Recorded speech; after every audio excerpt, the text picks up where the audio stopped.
met? Do I know you? Do you know me, Mr. Hudson?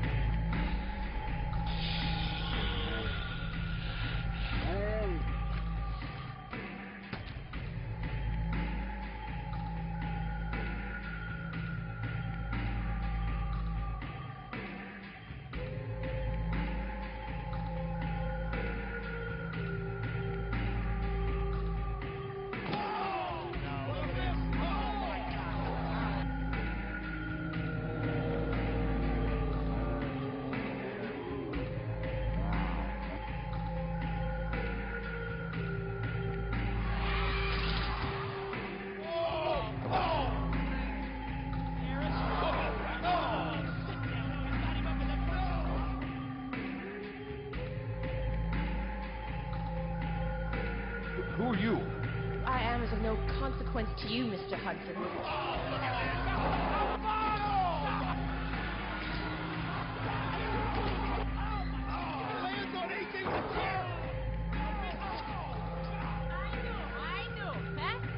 ¿Cuál es tu problema?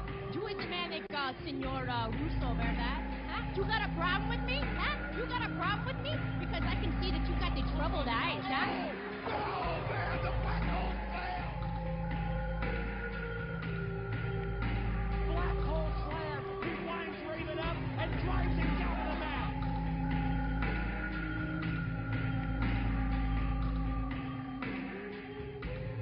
Do you know me, Mr. Hudson? Guys, literally moments away from the first ever meeting between the homicidal, genocidal, suicidal Sabu and the monster Abyss. I'm going to try and find Abyss back here in the lair and see which young lady's with him. The blonde, the brunette, the redhead, maybe a Neapolitan mix this week. We'll find out. Goldie. What are you doing here, Hudson? Well, I'm looking for Abyss, but is it a bad time? I mean, I got you before wardrobe and makeup, I can see. How dare you? This is a new dress. Well, you look fantastic, but usually, you know, you're gimmicked up. You're Asian, you're Hispanic, you're British. Gimmicked up. Gimmicked up what? You've been doing the characters. It's been terrific over the last few weeks. I've been in Barbados for the last couple of weeks, okay? Barbados? Yeah, I know you had a little accident. I read about it in Don't Hit Your Head on the internet. Yeah. Okay, so maybe you're seeing things. Okay? Seeing things. Go ahead. I don't know what you're talking about, okay? Yeah. Well, you know, I know that you've been under a lot of stress, and the last time we saw you looking like this, you know, there was some rumors that maybe you were just... Oh, rumors of what? That you were... Oh. You going there? Well, you think I'm crazy? No. Oh, no, Golly, we going down that please, road again, no, huh? No, You think I'm crazy, don't you, Hudson?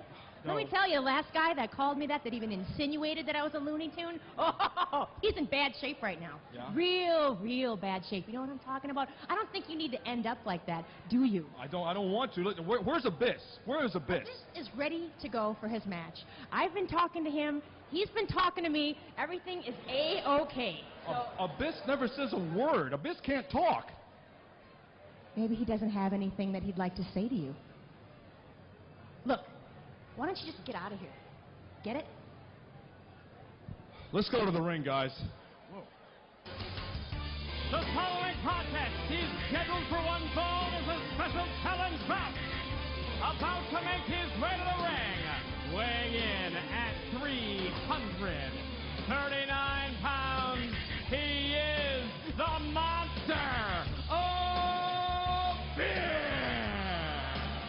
In the near 2-year history of TNA, there has not been a more intimidating physical presence combined with the out-of-control, unpredictable mental state that you find in this individual. Tail of the tape numbers don't lie.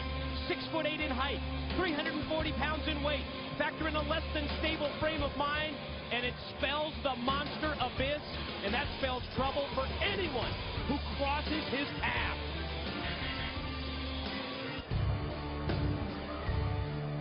And his opponent from Bombay, this is Sabu. Whatever words you choose to describe his style, hardcore, extreme, or of course the trademark, homicidal, genocidal, and suicidal, they have been synonymous with this man, Sabu, for every minute of his career. Think think about it, last week, Mike, as Sabu held his own when Raven left him out to dry. When Raven wouldn't come out and help him, he was supposed to be his partner last week. Sabu held his own, 1-on-2 against Monty Brown and Abyss like nobody, like no other. Because you've got to be a little crazy to do that. And Sabu is that kind of a guy, and he's got to look at this as an advantage. He's finally one-on-one with Abyss. Don, you're exactly right. Last Wednesday night, I guess it was more or less a disappearing act from Raven. It left Sabu to take that 2-on-1 beating from both Abyss and Monty Brown. Tonight, to me, different set of circumstances here. It's one-on-one. First ever singles meeting between these two. I'm expecting nothing less than violence personified. These are two of the wildest men in the history of the wrestling business turned loose. You got that right. As Sabu cut, when he came out, he threw his chair close to the ring so he would have it to use. You know it'll come into play because it is Sabu out there. But right now, he's trying to punch Abyss and go blow for blow, and I just don't think you do that with this monster. You've got to get him off balance. You've got to kind of get him out of sorts of some way. You know, we've never seen that work really from anyone that tries to go toe-to-toe and tries to outslug it with Abyss. Oh, what a shot by Abyss, though, as he hits him. And Sabu just nailed Abyss that that's time. That's right, man. Sabu just nailed him right there. Oh, nice move there. That's the kind of offense that we would expect from Sabu. That's what you got to do. Stay one step ahead of this monster. And Sabu here he goes. Oh, man. Right here in front of us as Sabu comes flying over the ropes and catches Abyss. If he would have caught him just a little bit cleaner, he might have been able to finish him off. Quickly, Sabu gets back up to his feet, reels off a series of rights to the head, and that one caught him in the jaw. And you can see right there, that hurt Sabu as he caught Abyss right in the jaw, as he hit bone on bone. Exchange of punches out on the arena floor here at the oh, man. Just right into the rail right there. There goes Abyss, but again, Sabu wisely gets out of the way and causes Abyss to go right into the rail. Chest first goes Abyss into the steel. Sabu going for one of his equalizers. You talked about the steel chair. How about the table? Oh, Abyss comes in just in time to catch Sabu before Sabu can set him up on the table right there. But like you said, you knew everything was going to be in play with these two. I mean, we've seen these guys brawl all over the asylum. Sabu rolled back into the ring by the monster Abyss, who stalks his prey, slowly gets back in, and maybe that was the opening that Sabu was looking for, that momentary delay. But just as soon as Sabu connects with a couple of punches, Abyss stops him in his tracks. Oh, Abyss is just so powerful. I mean, this guy's 6'8", 350 pounds, and he's using every bit of that right now. Oh! You can feel that all the way here at the announce table. Open hand slap. Throttled him that time. The impact just of the slap dropped Sabu all the way to the mat. But we know the experience of Sabu, and Sabu knows that table set up. Oh, he couldn't get out of the way. Like a charging freight train at 6'8", 340 pounds coming across the ring, and the impact in the corner as Abyss just squashed Sabu. Sabu's going to have to do what he was doing earlier.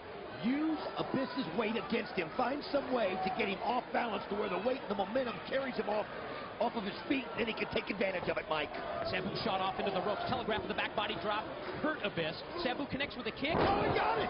And then spiked him, dropped him on his head with the DDT. Oh, Sabu rolled over. Right here. Here's two. No, didn't even get the 2 count. Just as the referee, Andrew Thomas, was dropping down with the second hand, you saw that Abyss powered out, using his leg strength. Steel chair brought into play. Oh, and he catches him straight on the head right there with the steel chair. Trying a second time. Levels him with it, and that's what you've got to do. Beat him in his own game, and catches him in the knees. That time he leveled him. That time he dropped him down to the knees and springs off and caught him half leg time. That, I guess, with the leg lariat and the steel chair at the same time. The crowd going crazy for Sabu right now as he's just doing it one move after another. Off the moonsault, here's 2. Powered out. Just wasn't enough. You'd think after 3 or 4 chair shots that would put a normal man out of it, but not Abyss. Well, you just said that. A normal man. Not this 6'8", 340-pound monster. Reversal. I was getting ready to say, you feel like momentum had kind of changed right there, but then Abyss threw him into the corner. But here it goes. Sabu up. Can he do it? Oh, no. Overpowered by Abyss, but that time able to duck the clothesline, and the big boot got the leg extended and drove the foot right into the face of Sabu, who rolls out to the floor. And he caught the edge of that table, too, right there. That had to hurt. As he rolled out of the ring, forgot that table was there that he'd set up earlier and caught the end of it. Now Abyss drops down to the floor. Got Sabu in trouble. Oh, setting him up right here. The Oh. table that Sabu was going to use on Abyss. Oh, man, Abyss goes through this table and takes Sabu with him. That's going to be the end of Sabu, but he's not going to stand for it as he gets off. He knows what kind of damage that can do, Mike. Oh, caught him right there as he pulls him off and catches his jaw into the mat. Pulled the legs out from under Abyss. Contact made with the ring apron and then sent chest first into the steel guardrail. Sabu goes back into the ring, Don, and he's picked up a steel chair. Going to set it into place. Going to go for the jump. There's the spring off the top. Unbelievable as he puts Abyss right there. We got to see that again. That is a must-see replay. Let's take a look. Watch the spring. First off the chair, then up the top rope. Oh, my God. Great extension of the leg, catching Abyss with the leg drop and driving him directly through the wood. Absolutely unbelievable. Sabu took advantage of the chair in the ring, used it to get momentum to even get a little bit higher. And Abyss. Wait a minute. Oh, wait, here comes Goldie. Goldilocks coming out, and obviously, if anybody's been communicating with Abyss, as of late, it's certainly been Goldilocks, I guess. What a strange situation we had with her and Scott Hudson backstage prior to this match. Tried to ask her about it, all of her different appearances that she's had later. Now look at this, Goldie's here talking to the referee. And keep your eye on the ring. distracting him right there. Distracting referee Andrew Thomas, who's trying to send her out. Look at Sabu. Boom! Spring back off the top. But the referee's distracted right there from Here's the Goldie. cover. And This Sabu's could be got the pin. This could be the pin right here, but there's no referee because of Goldilocks. She's keeping him from getting She into the ring. slapped him. And slaps Andrew Thomas. This girl is crazy, Mike. She's crazy. Just at a time when Sabu had the Sabu's got her by the hair. the whole complexion of the match was swinging in his favor, and now he's dragging Goldilocks into the ring by her hair. Well, if she wants to play that kind of a game. Oh, wait a minute. While he's distracted with Goldie, Abyss, it gave him time to get up and get back into the action. And Abyss takes him up into the torture rack. Oh, no. Sabu gets out of it. Sabu ducks a clothesline. Oh, no. No, black hole slam. And slam it was as he put Sabu down. As Goldilocks did what she came out here to do.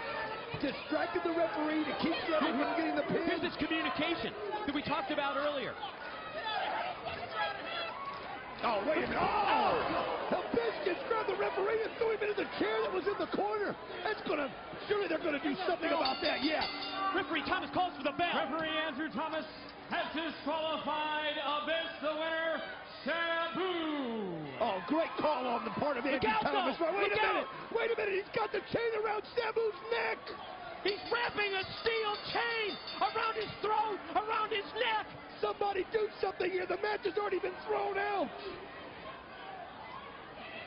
Referee called for the disqualification. I hear Goldilocks screaming, finish him off. Finish, she's crazy.